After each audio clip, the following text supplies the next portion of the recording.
In this video, I'll be covering some less frequently used text properties. These are text properties that you won't use as frequently, and I'll give a quick summary of them. One of those properties is called text transform, and text transform allows you to change the text to uppercase. And the second example is the text indent property, and I've used that to set text that will be indented here, indented 150 pixels.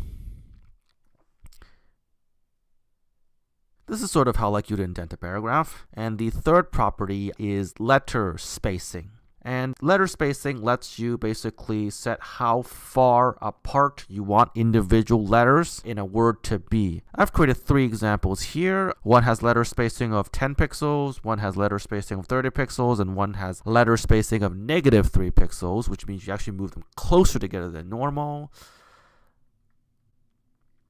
And in the divider with ID of F, I've set the directional property. Instead of the normal words starting from left to right, I've set the direction value to right to left, which means that the words will start displaying from the right. And there's 2 examples below that. The property I've set for those 2 examples is the word spacing property. I've set one to 30 pixels. I've set the other one to -15 pixels. And lastly, there is the text shadow property, and this lets you create some colored shadow amongst the text. I've set mine to 4 pixels, 4 pixels.